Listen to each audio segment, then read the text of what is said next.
Shalom Vacha, que le bon Dieu vous protège, vous donne la santé et la joie. Il faut savoir une chose, mes amis. Aujourd'hui, on traverse des moments durs. La guerre, les guerres dans le monde entier, partout.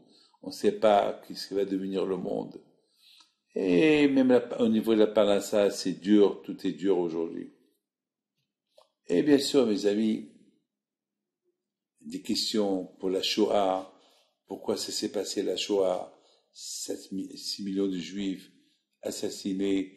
Et ce qui s'est passé le 7 octobre, le jour de Simchat Torah. Vous savez, d'un côté, il y a des questions, il y a des doutes.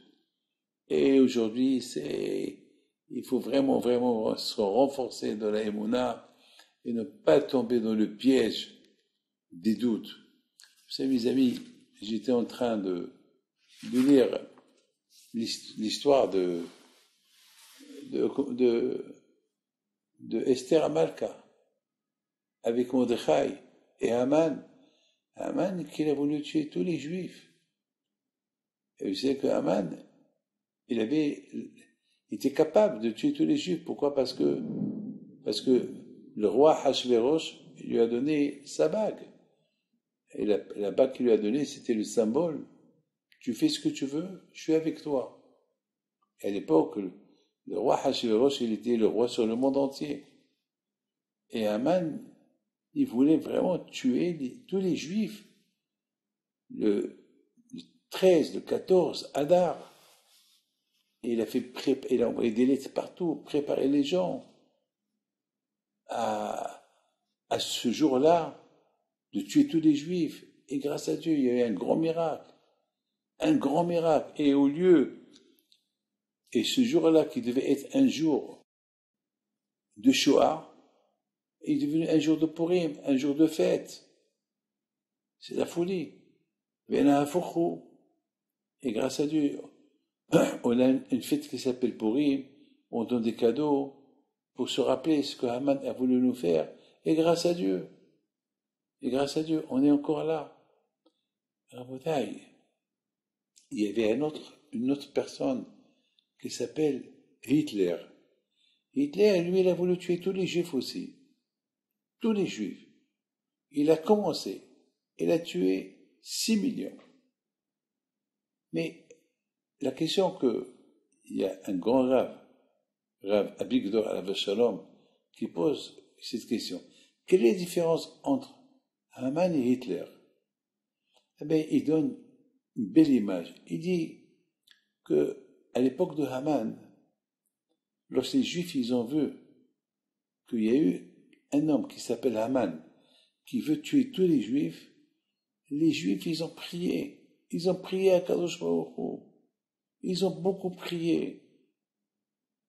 Pendant 3 jours et 3 nuits, ils ont jeûné. Alors, la prière, elle aide. On dit Karov Hashem lechol korav. Hashem, il est proche de tout celui qui l'implore. Alors, les Juifs, ils se voyaient partis. Alors, Kadosh Baruch Hu, il les a aidés, comme cette femme-là. Il y a une femme, mes amis, que son bébé, son fils, il ne parle pas. Il ne parle pas. Et toujours, elle prie pour les les médecins, ils ont dit, ils ne peuvent rien faire. Et toujours, elle prie pour son fils. Elle prie pour son fils. Et un jour, elle a pris une bouteille d'eau. Elle a allumé une veilleuse de Rabbi Haim Pinto. Il a pris une bouteille d'eau. Il l'a mis à côté de la veilleuse. Et elle a dit, par le mérite de Rabbi Haim Pinto, que cette bouteille d'eau, elle va devenir une réfoua chez les mains pour mon fils. Elle me l'a raconté au Canada. Le lendemain matin, il prend la bouteille d'eau. Elle la donne à son fils. Elle lui donne un peu d'eau. Et son fils, soudainement, il ouvre sa bouche. Il dit à sa mère, maman, ajoute-moi encore de l'eau. Il a commencé à parler. C'est la folie. Alors, il faut savoir que c'est ça qui a fait que la Gézéra de Haman a été annulée par la prière. Malheureusement, à l'époque de Hitler, il n'y avait pas de prière assez. On n'a pas fait une prière, les Juifs du monde entier, qui se réunissent pour prier, pour que cette guézara de Hitler elle soit annulée. Malheureusement. Et les tzadikim, ils sont morts. Et tout le monde est mort. Et des religieux, des non-religieux, des femmes, des enfants. Parce qu'on n'a pas assez prié. La prière, à bataille. La prière. Lorsqu'il y a la prière, mes amis, tout marche.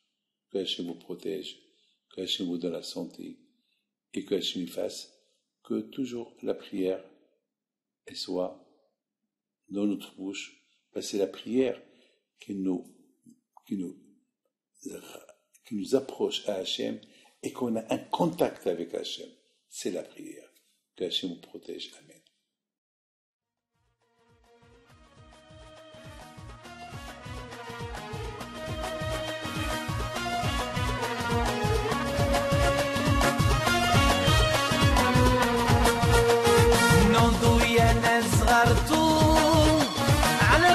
حي بنتو وقف لنا زي خوتو يا وز خوتو